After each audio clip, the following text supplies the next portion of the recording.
بسم الله الرحمن الرحيم. السلام عليكم ورحمة الله وبركاته. الحمد لله رب العالمين، نحمده ونستعينه ونستهديه ونتوب إليه، ونعوذ بالله من شرور أنفسنا وسيئات أعمالنا. من يهده الله فهو المهتد، ومن يضلل فلن تجد له وليا مرشدا. أشهد أن لا إله إلا الله وحده لا شريك له، وأشهد أن محمدا عبده ورسوله صلى الله عليه وعلى آله وصحبه وسلم. يا أيها الذين آمنوا اتقوا الله حق تقاته ولا تموتن إلا وأنتم مسلمون. اعلموا رحمكم الله فإن خير الحديث كتاب الله، وخير الهدى هدى محمد صلى الله عليه وعلى آله وسلم، وشر الأمور محدثاتها، فإن كل محدثة بدعة وكل بدعة ضلالة وكل ضلالة في النار. Ikhwatal iman, a'azzanillah wa iyyakum. Alhamdulillah, di subuh kali ini kita kembali dipertemukan oleh Allah Jalla Jalaluh di majlis yang mulia ini. Semoga setiap niat baik kita, langkah kaki kita, waktu yang kita luangkan, semoga mendapat balasan yang besar di sisi Allah Subhanahu wa taala. Dan ikhwatal iman, a'azzanillah wa iyyakum, seperti yang sudah disampaikan, kajian kita tentang 10 wasiat Allah Subhanahu wa taala, yang ini bisa dilihat di surah Al-An'am ayat 151 sampai 153.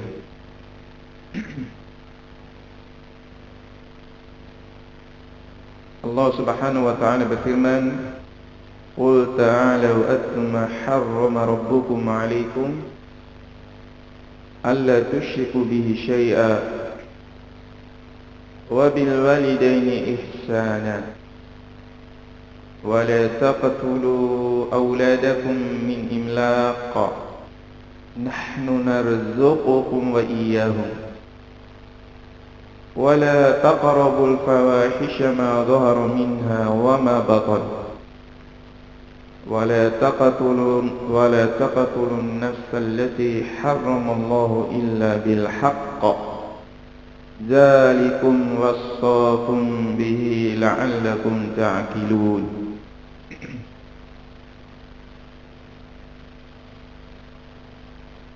Wasiat yang pertama, alla tusyriku bihi syai'ah.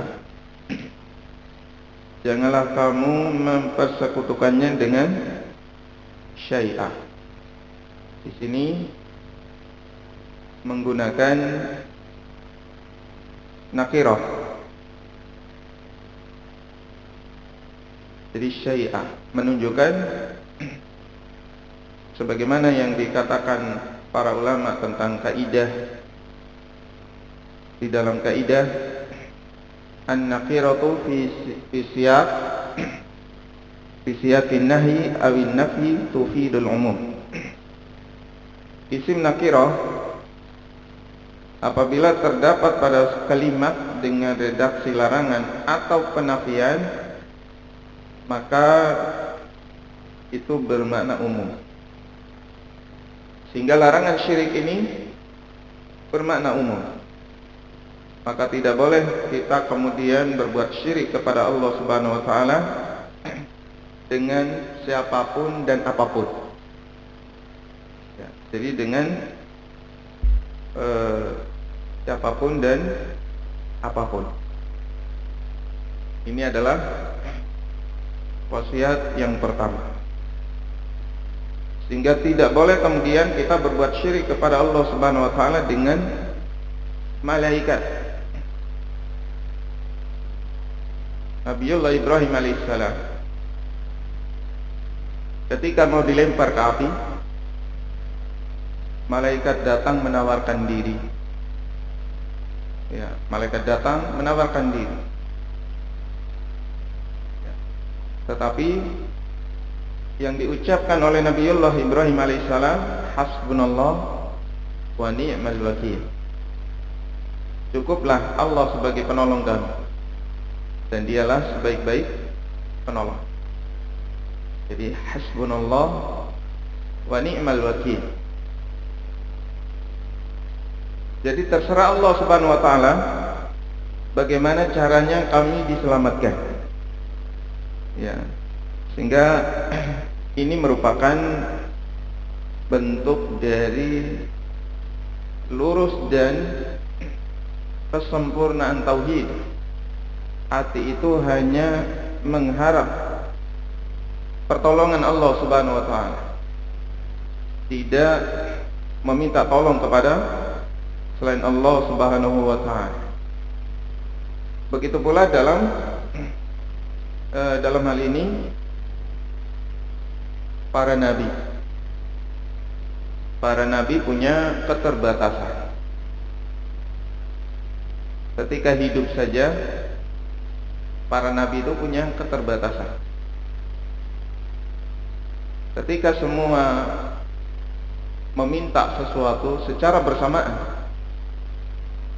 apalagi kalau 100 orang semua datang minta, apalagi 1000 orang semuanya datang minta dalam waktu yang sama, permintaannya nggak dicatat, lupa Pak. Kamu siapa? Minta apa tadi ya? Kadang kita ketika sedang ngajar itu kan banyak pertanyaan.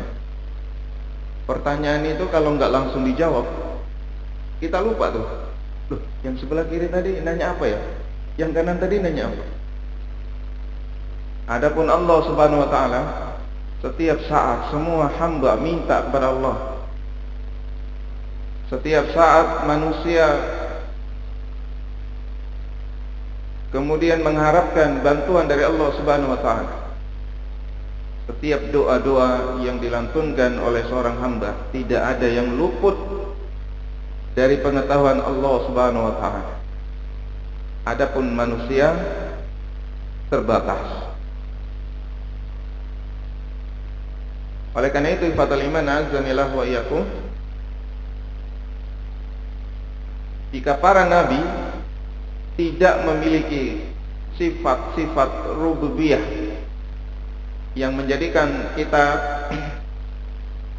kemudian memohon pertolongan ke mereka, berdoa ke mereka, bertawakal ke mereka, apalagi selain para nabi, para wali, apalagi ya. Tidak perlu kita kemudian mendatangi kuburan-kuburan yang dianggap keramat dan menyampaikan hajat-hajat. Ya, dan ikhwatal iman azanillah wa iyyakum, bahwa syirik berarti menjadikan tandingan bagi Allah Subhanahu wa taala dalam hal-hal yang menjadi kekhususan Allah Subhanahu wa taala. Dan ini ada 3 ya. Syirik dalam rububiyah, padahal yang memberi rezeki itu hanya Allah, yang menciptakan hanya Allah, yang mengatur alam semesta ini hanya Allah. Ada yang bisa ngatur dirinya sendiri. Besok saya ngantuk jam sekian, ada yang bisa. Siapa yang dari kecil sudah membuat cita-cita yang secara tafsir terperinci. Tahun sekian saya begini, tahun sekian saya kuliah, tahun sekian saya nikah, tahun sekian punya anak, ya, tahun sekian punya rumah. Bisa kita aja terhadap diri kita? Tidak bisa. boro-boro ngatur orang, ngatur diri kita nggak bisa. Maka jamaah sekalian, azanillah wa iyyakum, Rasulullah sallallahu alaihi wasallam pernah lupa juga sholat zuhur, ternyata kurang rakaatnya. Para sahabat nggak ada yang berani negur. Mau ditegur Nabi, jangan-jangan sudah turun wahyu yang baru yang merevisi jumlah rakaat sholat zuhur. Tapi yang berani siapa? Sahabat Umar. Ya, sahabat Umar kemudian bertanya, apa sudah ada turun wahyu yang merubah rakaat sholat zuhur? Ya, ternyata sholatnya kurang. Akhirnya tambah 1 rakaat baru sujud sahwi. Ya. Jadi kalau kurang dan belum lama, silakan cukup nambah satu rakaat. Beda kalau udah pulang di rumah udah minum kopi, ya, terus di chatting sama temen, tahu nggak ya tadi tuh sholat kita kurang, tadi zuhurnya cuma 3. Apakah cukup nambah 1? Apa sholat ulang? Sholat ulang, ya, karena sudah lama. Tapi kalau masih baru, ya, masih duduk zikir, terus ada yang ngingetin, maka silakan ditambah rakaatnya yang kurang, kemudian sujud sahwi. Jadi ini ikhwatal iman, azanillah wa iyyakum, tidak ada yang bisa mengatur dirinya.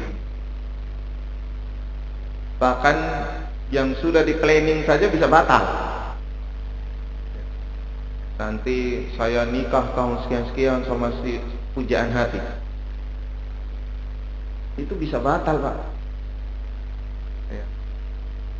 Bahkan sudah akad batal juga. Saya pernah lihat video viral, ada suami nempeleng istrinya yang baru akad. Mungkin emosi karena ada ucapan istrinya ini yang bikin emosi, ya. Dia nggak sadar tempeleng istrinya, Pak, cerai, Pak, baru akad. Akhirnya nikahnya dibatalkan karena keluarga nggak terima. Baru aja akad, Pak, nggak jadi. Maka jamaah sekalian, azanillah wa iyyakum, manusia itu nggak bisa mengatur dirinya. Yang mengatur itu hanya Allah. Maka Allah subhanahu wa ta'ala yang ngatur siapa yang kaya, siapa yang miskin, siapa yang jadi pejabat, ya, siapa yang jadi rakyat. Sehingga jamaah sekalian, azanillah wa iyyakum, karena dalam hal ini nggak ada yang mampu melakukannya kecuali Allah. Sehingga ketika ada yang kemudian dalam masalah rububiyah ini ternyata dia melenceng, maka dia terjatuh pada syirik. Terjatuh pada syirik. Kemudian dalam uluhiyah, meminta tolong, berdoa, bernadar, ya, takut, cinta, tawakal, ini hendaknya hanya kepada Allah subhanahu wa ta'ala. Tak boleh kita tawakal kepada selain Allah subhanahu wa ta'ala. Tak boleh tawakal ke security, tawakal ke satpam, tawakal ke polisi. Karena bisa jadi ketika maling masuk, security ketiduran.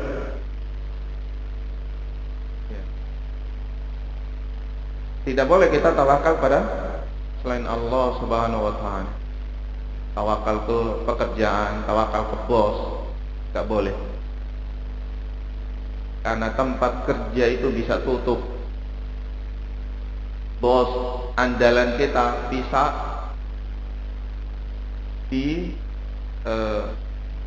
mungkin dia pindah atau mungkin meninggal. Tenang, ada orang dalam, ternyata mati. Gak boleh kita tawakal sama makhluk. Tawakal ke suami gak boleh. Suami itu hanya perantara, yang memberi rezeki itu Allah, bukan suami. Ya. Sehingga seorang istri ketika dia terima duit bulanan dari suami, di antara bentuk kesalahan istri itu dia tidak mengucapkan syukur pada Allah. Harusnya apa? Alhamdulillah, rezeki dari Allah, terima kasih mas. Yang salah itu langsung terima kasih sama manusia, lupa bersyukur sama Allah. Makasih mas transferannya ya. Semoga bulan depan nambah. Ini bentuk kekeliruan ya, ketika mendapat nikmat lupa yang ngasih rezeki itu Allah. Gak boleh tawakal sama suami. Suami gak boleh tawakal sama istri. Begitu pula dalam berdoa, minta tolong ya, semuanya ini tidak boleh kepada selain Allah Subhanahu wa taala. Karena yang bisa mengabulkan doa itu hanya Allah Subhanahu wa taala. Jadi yang bisa mengabulkan doa itu hanya Allah, bukan pawang hujan. Sehingga ikhwatal iman rahimani wa rahimakumullah, tidak boleh kita minta tolong, tawakal, takut, cinta, harap kepada selain Allah Subhanahu wa taala. Yang ketiga, asma wa sifat. Bahwa seorang muslim harus mengesahkan Allah Subhanahu wa taala dalam nama-nama dan sifat-sifat Allah. Tidak boleh disertai dengan tasybih, takyif, ta'til, tabdil. Ini enggak boleh. Enggak boleh tasybih, menyerupakan Allah dengan makhluk. Kaki meja sama kaki bukit sama enggak? Enggak sama, itu sama-sama makhluk. Kaki meja dengan kaki bukit beda. Kok mikirin zat Allah? Laisa kamitslihi syai'. Tidak ada yang serupa dengan Allah. Tidak ada yang serupa dengan Allah. Dan seorang hamba harus menyadari sifat-sifat Allah Subhanahu wa taala dengan nama-namanya, yang kemudian menjadikan dirinya semakin cinta kepada Allah, semakin takut kepada Allah. Allah Maha melihat, Maha mengawasi, Maha mengetahui, Maha mendengar. Sehingga tanpa diawasi makhluk, kita memang sadar diawasi oleh Allah, dilihat oleh Allah, didengar. Bahkan isi hati kita diketahui oleh Allah Subhanahu wa taala, karena Allah Subhanahu wa taala Maha mengetahui. Sifat Allah berbeda dengan makhluk. Kalau makhluk melihat, mendengar, penglihatannya tidak sama. Penglihatannya tidak sama. Pengetahuan manusia terbatas. Dokter meneliti dengan kecanggihan teknologi, ternyata bayinya laki-laki, tapi dokter nggak tahu hidungnya mancung apa enggak ya. Ini nanti putih apa hitam, ini nanti gedenya tingginya berapa, kurus apa gendut ya. Alisnya tebal apa tipis, kira-kira nanti gedenya miskin apa kaya. Yang tahu hanya Allah. Yang tahu hanya Allah. Allah Maha mengetahui. apa yang terbetik di hati kita diketahui oleh Allah Subhanahu wa taala. Maka ketika kita itu keras-keras lillahi ta'ala kayak Upin Ipin, ya, usolli salata subhi raka'ataini mustaqbilal qiblah ma'muman lillahi ta'ala, kenceng-kenceng, ya. Yang tahu benar-benar lillahi ta'ala itu hanya Allah. Adapun orang-orang mendengung, Masya Allah, lillahi ta'ala, Masya Allah. Tapi yang tahu apa benar lillahi ta'ala itu hanya Allah. Sehingga ikhwatal iman, a'azzanillah wa iyyakum, kita bisa saja menampilkan sesuatu untuk membuat manusia itu berdecak kagum. Tapi Allah Maha tahu isi hati kita. Allah Maha tahu tujuan kita. Allah Maha tahu niat-niat kita. Ya, sehingga ikhwatal iman rahimani wa rahimakumullah, kita tidak boleh kemudian menyerupakan Allah Subhanahu wa taala dalam sifat-sifat dan nama-namanya dengan makhluk, karena tidak ada yang sama.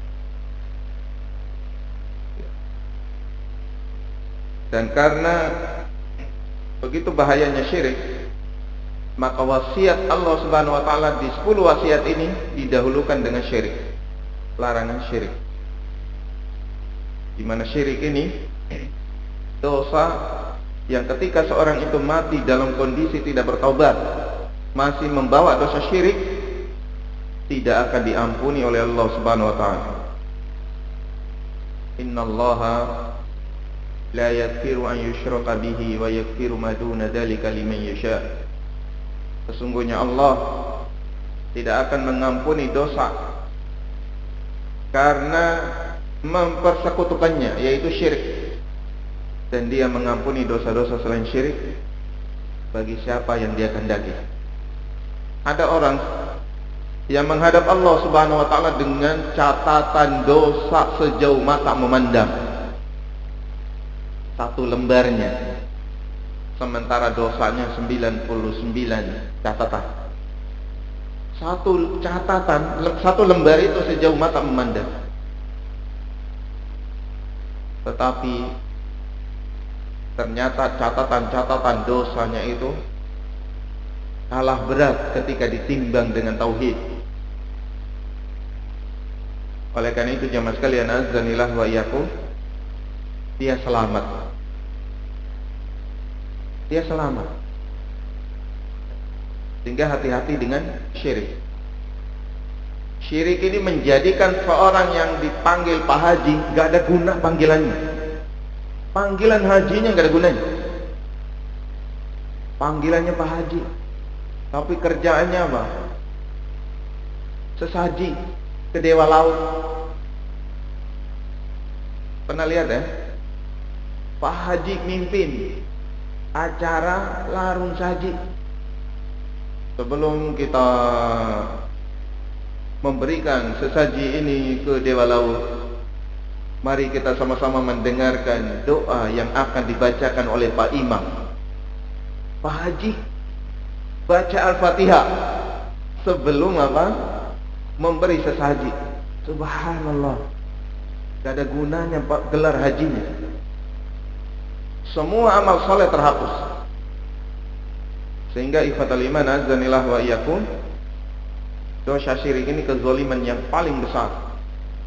Kemudian yang ketiga, menghapus amal ibadah, seluruh amalnya terhapus. Ya. Kemudian pelaku syirik itu kekal di dalam neraka. Adapun kalau seorang mukmin meninggal dengan membawa dosa selain syirik, maka bisa jadi diampuni oleh Allah Subhanahu wa taala karena kebaikan-kebaikannya, atau mungkin disiksa dulu karena dosanya, tapi tidak kekal. Tidak kekal. Ya. Kemudian Wasiat yang kedua yaitu wabil walidaini ihsana. Hendaknya kalian itu berbuat ihsan kepada orang tua. Ya. Jadi ini fatal iman azanillah wa iyyakum. Bentuk baktinya para salaf, di antara mereka ada yang ketika ayahnya di penjara dan ayahnya itu nggak bisa kalau mandi itu pakai air dingin, maka dia datang ke penjara, dia peluk tempat air itu sampai subuh supaya ketika ayahnya mandi airnya nggak dingin. Sampai segitu bentuk baktinya para salaf. Di antara mereka dulu ada ulama lagi ngajar, tiba-tiba ibunya datang, kasih makan ayam. Kajian berhenti, Pak. Kajian berhenti. Karena apa? Ibunya suruh kasih makan ayam. Mari kita tutup pengajian ini karena ibu saya nyuruh saya kasih makan ayam. Insya Allah kalau sekarang viral ya, ada daurah berhenti karena si ustaz disuruh beli garam sama ibunya. Jadi luar biasa baktinya para salaf. Di antara mereka ada yang menggendong ibunya selama tawaf dan sa'i dan selama haji. Dia kemudian bertanya kepada salah seorang sahabat yaitu Ibnu Umar, apakah dengan ini saya sudah berbakti kepada orang tua dan membalas jasa orang tuaku? Tidak. Belum sebanding dengan satu erangan ibumu ketika melahirkan. Jadi ketika tawaf itu digendong ibunya, ketika sa'i digendong ibunya, tapi itu belum seberapa dengan satu erangan ibu ketika melahirkan. Dan jamaah sekalian azanillah wa iyyakum, bahwa di surah Luqman ayat 14, wa wassaynal insana biwalidayhi hamalathu ummuhu wahnan 'ala wahn wa fisaluhu fi 'amaini an ishkur li wa liwalidayka ilayyal masir. Dan kami perintahkan kepada manusia berbuat baik kepada dua orang tuanya. Ibunya mengandungnya dalam keadaan lemah yang bertambah-tambah, lemah yang menjadi-jadi, dan menyapihnya dalam 2 tahun. Bersyukurlah kepadaku dan kepada dua ibu bapamu, hanya kepadakulah kembalimu.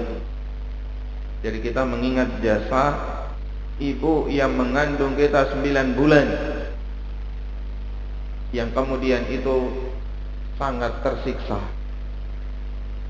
Ya, sangat tersiksa ibu ketika mengandung kita, ketika melahirkan kita antara hidup dan mati. Kemudian jemaah sekalian azanillah wa iyyakum,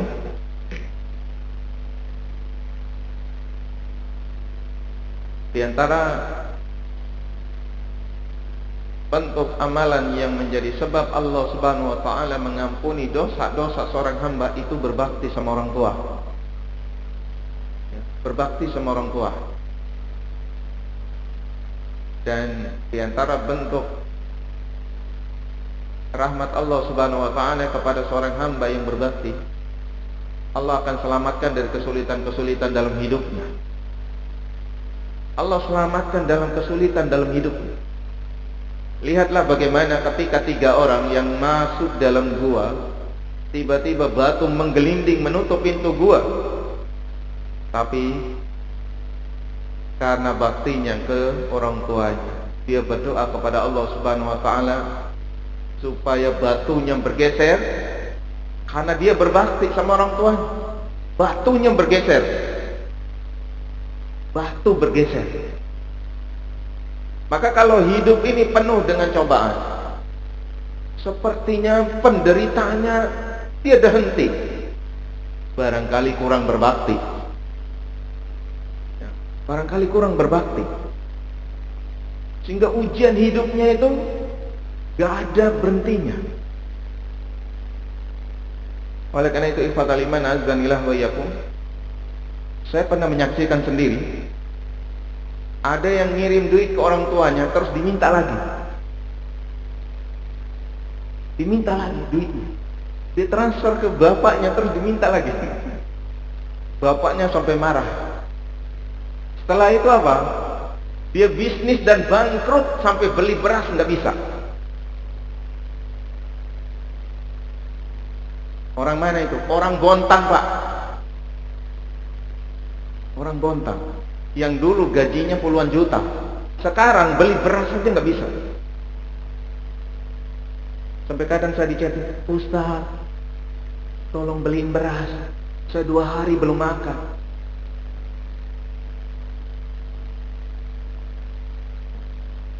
Oleh karena itu, fatal iman azanillah wa iyyakum, hati-hati dengan orang tua.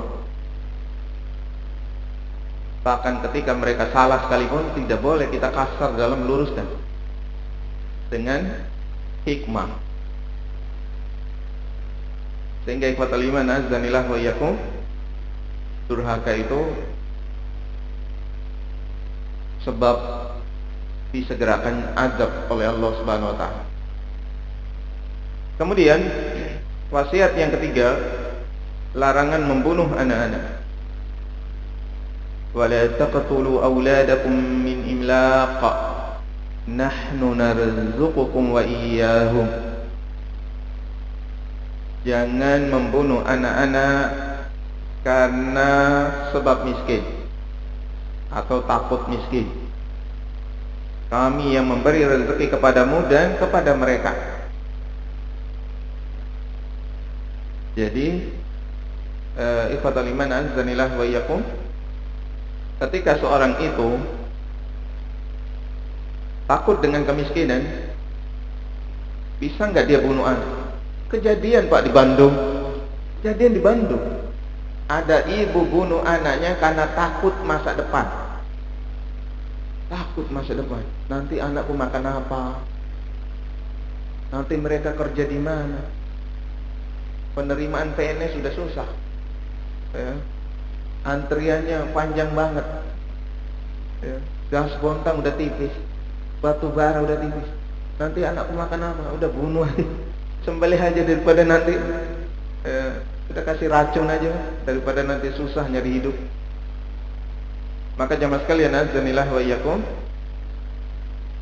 larangan ini larangan takut miskin. Karena apa? Di surah Hud ayat 6, wa ma min dabatin fil ardi illa 'ala Allahi rizquha. Tidak ada satupun binatang melata di bumi ini melainkan rezekinya itu ditanggung oleh Allah. Rezekinya ditanggung oleh Allah. Tidak boleh kita takut dengan masa depan.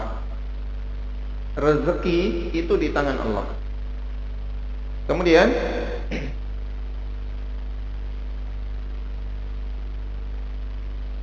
larangan membunuh anak ini ya, karena takut miskin ini yang pertama, jelas dia dosa membunuh ini dosa besar. Yang kedua, buruk sangka kepada Allah. Dia buruk sangka kepada Allah. Seakan-akan apa? Rezeki anaknya itu tidak ditanggung oleh Allah Subhanahu wa taala. Ya, jadi dia buruk sangka kepada Allah Subhanahu wa taala. Kemudian wasiat yang keempat, yang berapa itu? Berapa? 12.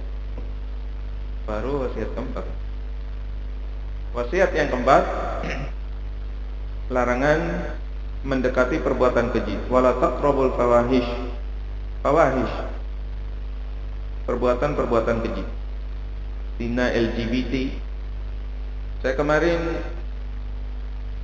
dapat info dari salah seorang guru di Bontang. Kalau sekarang itu jumlah LGBT di Bontang banyak sekali. Na'udzubillah min dzalik. Dan ini tanggung jawab kita bersama orang tua mengingatkan anak-anak tentang perbuatan keji. Karena ikhwatal iman azanillah wa iyyakum, dosa LGBT ini di kalangan salaf itu dibawa ke tempat tinggi baru dibuang. Kalau sekarang bawa pakai helikopter, bawa naik pakai helikopter, ikat di tali. Setelah itu baru gunting talinya, biarkan dia jatuh ke jurang yang dalam. Bila perlu jurangnya Indomingo itu, atau KPC yang lebih dalam lagi, KPC. Jadi bawa naik, baru lepas sampai ke jurangnya KPC. Jadi ikhwatal iman azanillah wa iyyakum,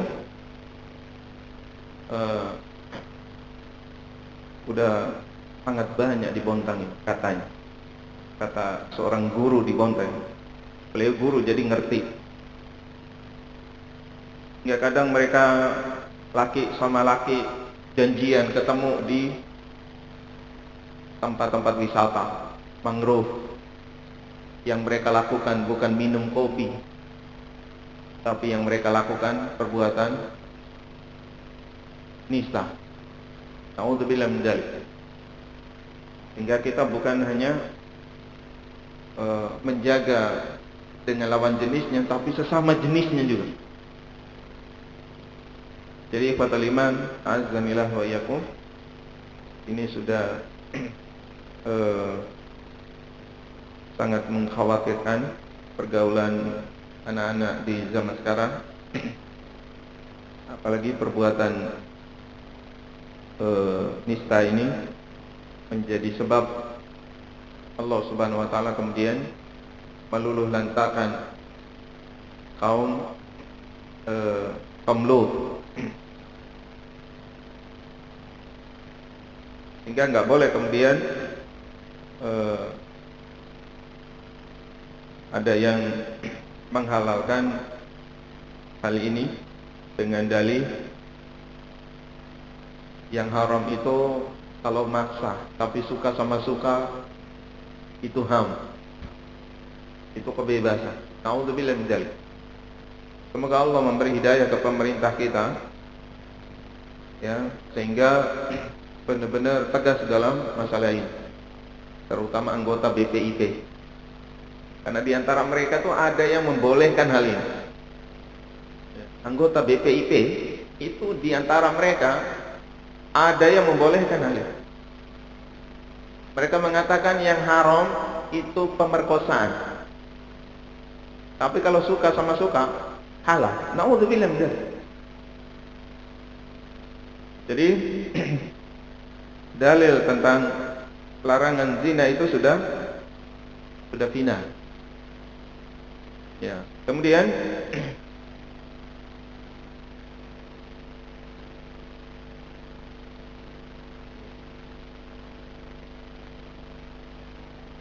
di antara hal-hal yang menjadi sebab terjadinya perzinahan itu karena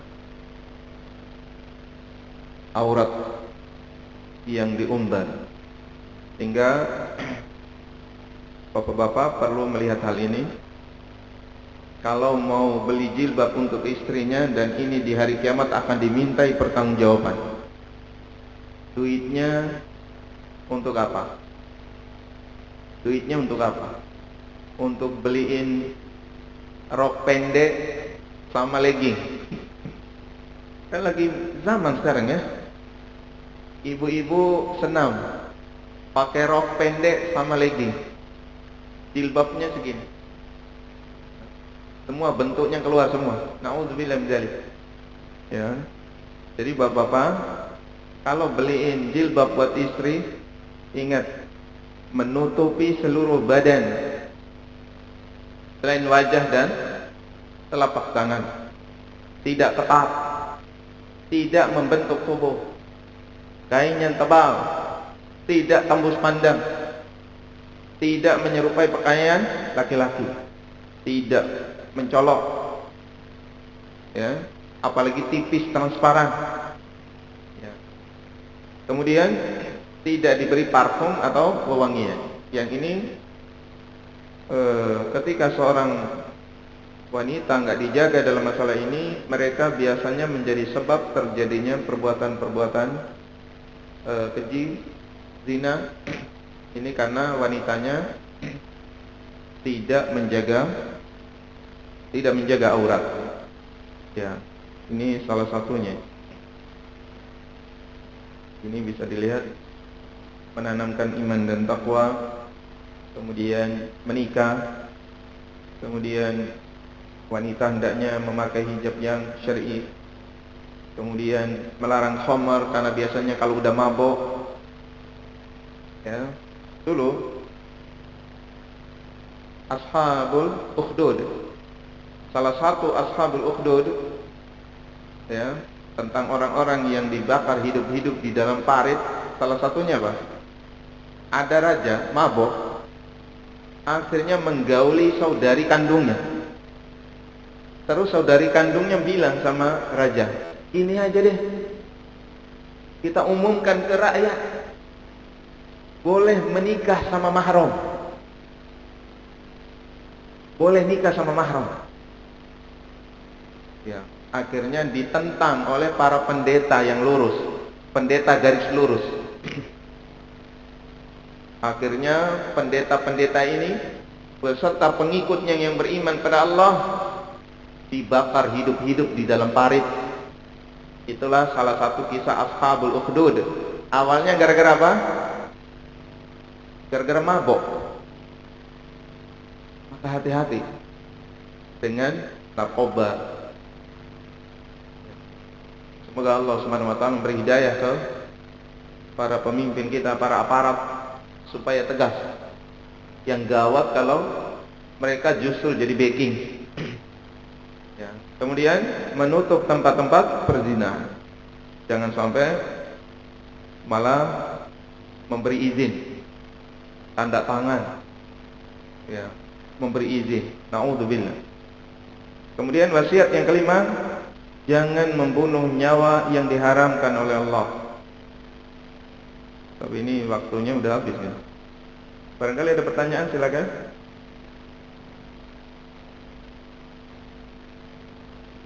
Bisa dilihat di layar aja. Enggak apa-apa. Bertanya.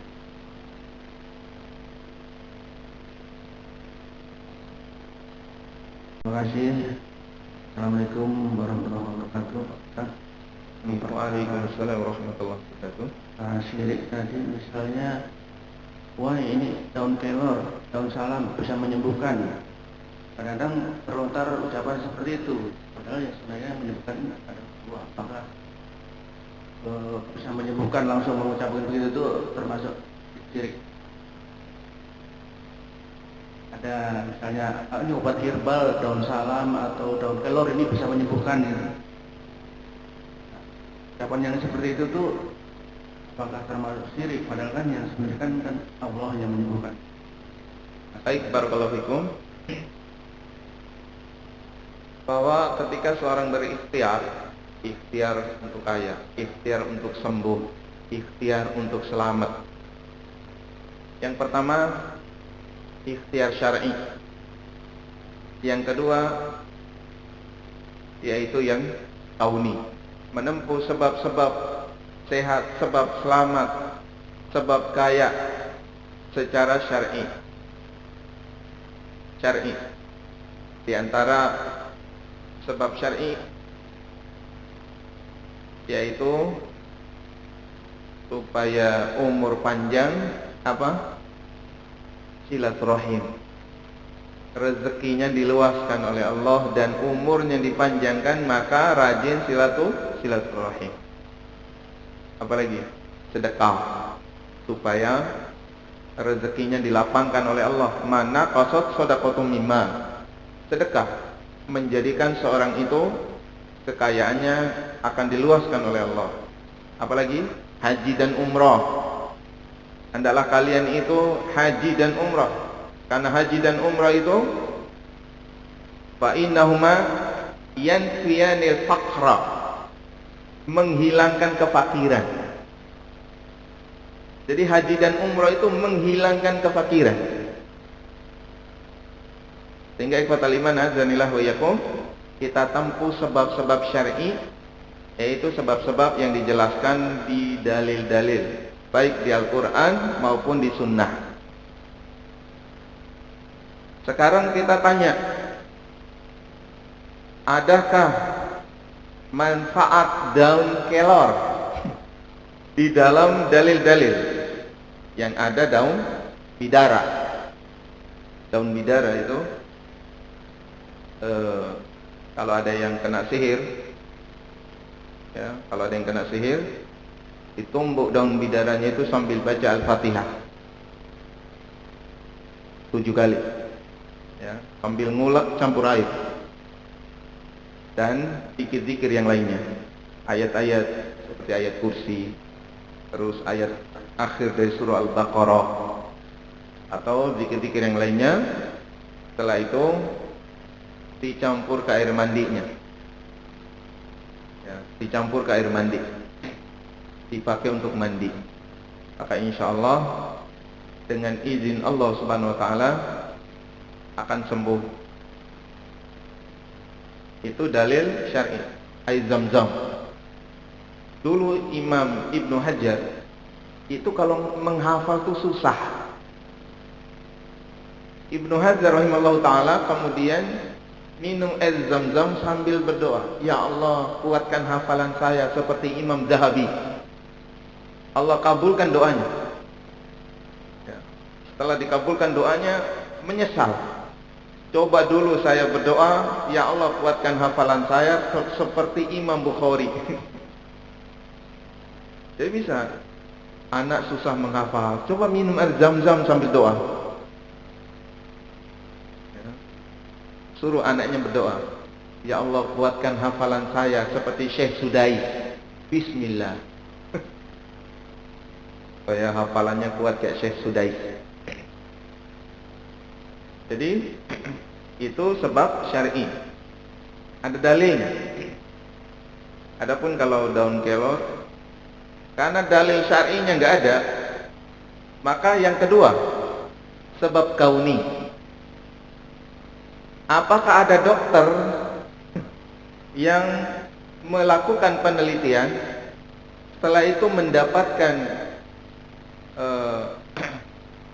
dari penelitian itu manfaat-manfaat daun kelor? Ya, maka itu silakan ditanya ahlinya, tanya dokter, jangan tanya dukun, jangan tanya ustadz. Ustadz nggak tahu, kecuali ustadznya juga dokter. Ya, jadi tanya dokter, Pak dokter, katanya daun kelor ini. Oh nanti saya teliti dulu. Katanya gini-gini, anti corona. Waktu corona tuh banyak yang sehat. Ya. Kamu minum air kelapa. Jadi karena panik ya, karena kena corona panik. Apa aja yang di-share itu semuanya diminum. Ya. Sementara dokternya malah ditakuti. Jangan ikuti dokter. Karena yang ke rumah sakit pada mati. Ya iyalah, dia sakit mau mati baru ke rumah sakit. Jadi ikhwatal iman azanillahu wa iyyakum, harus terbukti dua hal ini, dalil syar'i atau kauni. Kauni ini tanya ahlinya, ya, tanya ahlinya. Wallahu a'lam bishawab. Jadi tentang daun kelor, saya bukan dokter, jadi saya nggak tahu. Saya nggak tahu manfaat kelor. Setahu saya kelor itu kalau untuk yang ahli sihir itu untuk ngilangin orang yang kebal. Maka orang yang punya ilmu kebal, bolehkah kita menggunakan informasi dari dia? Misalnya dihidangkan daun kelor, dia nggak mau makan. Yang punya ilmu kebal takut itu makan kelor itu biasanya. Oh berarti ini nih, ya, berarti ini info langsung dari orangnya. Wallahu a'lam bishawab.